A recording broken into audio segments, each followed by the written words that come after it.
And this is a cozy cook with me video where we'll make some squash soup and simple baguettes while we chat a little about some practical steps in slowing down and living more intentionally.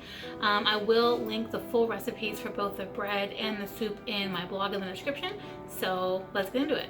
My life has changed a lot in just a few years, but I'd say especially in the last 6 months or so.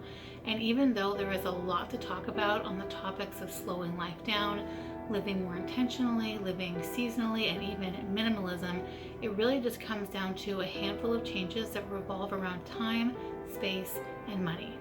The thing about your time, your space, and your money is that if you have a family, all of these things are a little trickier because they are all shared in one way or another. For us, time comes down to being mindful of our time as a family and also being mindful of our time individually. Managing our time came with big changes that happened slowly over several years. We used to be rushing from one after-school activity to the next most days of the week. And as our kids got older and lost interest in the activities that had us running from one drop-off to the next, instead of filling the time slot with something new, we just didn't. We traded it for spending time together at home, doing other things. Fast forward years later, and now our evenings include an early dinner and a game, and enough time for each of us to do whatever it is we like to do before we get ready for bed. And that part of the evening looks like movies and knitting and gaming with friends most nights. But it can look like whatever we want it to, and that's the whole point. If I were to do it again, I would not lean towards highly structured and competitive activities, but more towards casual, open-ended activities without strict commitments. As for our own personal time management, we all handle it a little bit differently. I am a big fan of block scheduling because it helps me to keep up with all the housework and still be able to cook and bake from scratch and work and take care of myself and have time for everything else I want to do in a day, like knitting. Reclaiming space by decluttering stuff you don't love or need is such a game changer. This works especially well if everyone has their own room or an area for their stuff, so there's no leaking of one person's things onto another person's space, and that takes time. There are many ways to work through clutter. Systems like Fly Lady and Marie Kondo and Swedish death cleaning all teach the same basic concept of deciding what is really something that should be in your life or not. And only you can make that decision for yourself.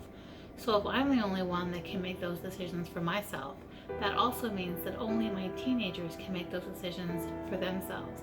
And it's been neat to see the effect decluttering my own things has had on them, and they're wanting to declutter some of their old things or not. And each time I do it, I happily declutter more and more. I started by going through a bookcase that I honestly did not think had much clutter, and I was able to clear a shelf. A few months later, I went through that same bookcase again, and I cleared another one. And then by the time I went over it a third time, I had emptied it. I didn't get rid of everything in the bookcase. I was also decluttering other areas and finding new places for some of the things in that bookcase. But over the course of 6 months, I totally emptied a bookcase I had initially wanted to keep full. When you're moving to a budget system and you're decluttering at the same time, it really clicks. Each time I donate, toss, or give away something I know I don't need, I can't help but be aware of the money I spent on it. And when you do that, you have to be mindful that the awareness of the money doesn't stop you from letting go of whatever it is.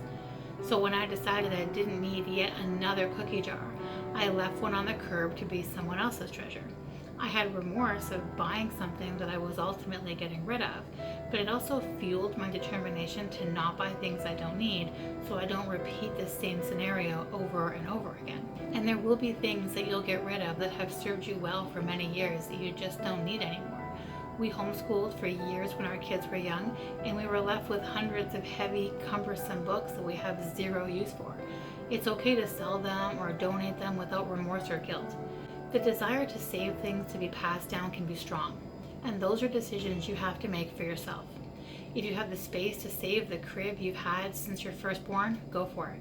But if keeping something means that it's in the way, or other things are in the way because there's no closet space left, it may serve you more to just let go of it. I will make more videos in the future talking about being mindful of time, space, and money, and I would love to hear your thoughts on these ideas. So please don't be shy and share them in the comments. And if you would rather, you can always message me on Instagram instead. Thanks so much for watching. I've linked these recipes here for you to try out. If you like this video, give it a thumbs up, show some support, and subscribe to my channel for more. Thanks guys, bye!